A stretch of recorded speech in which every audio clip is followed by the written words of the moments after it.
I'm 93 years old. I have 4 children. 2 of them don't speak to me. And I need to tell you exactly why. Because I see parents making the same mistake I did every single day. I was a good father. At least I thought I was. I provided. I protected. I disciplined. I set high standards. I pushed my kids to be the best because I believed, with every fiber of my being, that pressure creates diamonds. It doesn't. Pressure creates cracks, and some of those cracks never heal. My name is Joseph. I grew up in poverty, real poverty. Shared a bed with 2 brothers. Ate rice and beans 4 nights a week. Wore hand-me-downs until they fell apart. My father worked himself into an early grave at a canning factory.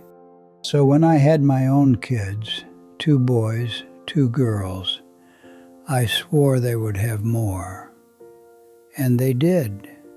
Nice house, good schools, every opportunity I never had. But along with the opportunities came expectations, heavy ones. My oldest, Michael, wanted to be a musician. Played guitar like he'd been born holding one. I told him that music wasn't a career, that he needed something real, something stable. I pushed him into business school. He went. He hated every minute of it. And somewhere between sophomore year and graduation, something in him went quiet.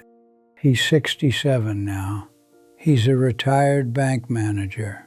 And when I see him, which is once a year at Christmas, if that, his eyes look like a man who's been holding his breath for 40 years. My second child, Patricia, married a man I didn't approve of. Italian, Catholic, not what I had in mind.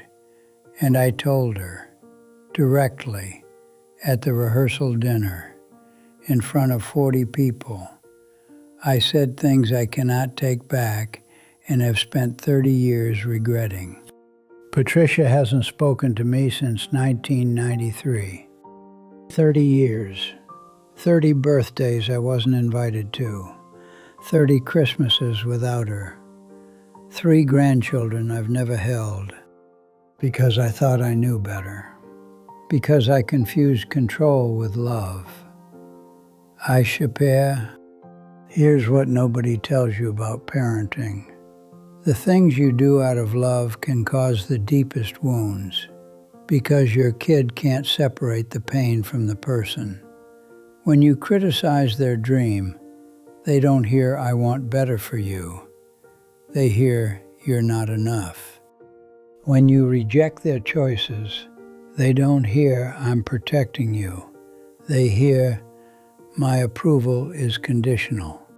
And conditional love, even when it comes from the best intentions, is a knife that cuts for a lifetime. The turning point for me was a letter, not from my kids, from my granddaughter, Michael's daughter, who I'd only met a handful of times. She was 19. She wrote me a handwritten letter and said, "Grandpa, my dad never plays guitar anymore. I found it in the basement once, covered in dust. I asked him about it, and he left the room."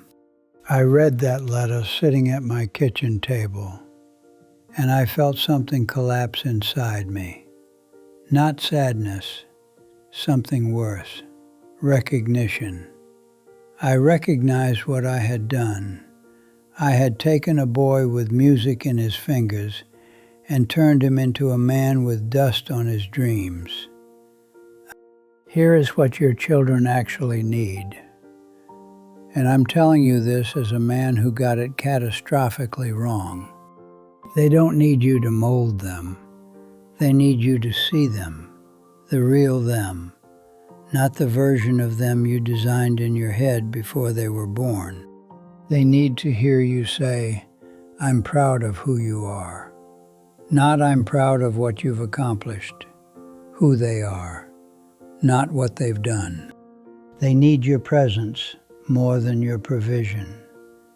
I bought my kids everything, but I didn't sit on the floor and listen to Michael play guitar.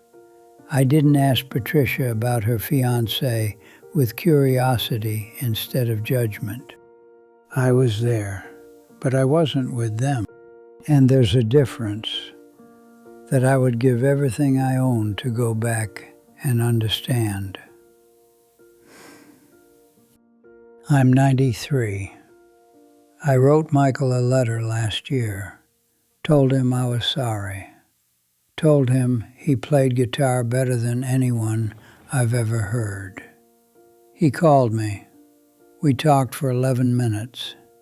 It was the most important phone call of my life. Patricia still hasn't written back, and I accept that, because the wound was mine to make, and it's hers to heal, or not. If you're a parent, I'm begging you, put down the blueprint. Pick up the child in front of you. Look at them, not at who you want them to become. A dusty guitar in a basement is the saddest thing in the world, and there are millions of them. Don't add another one.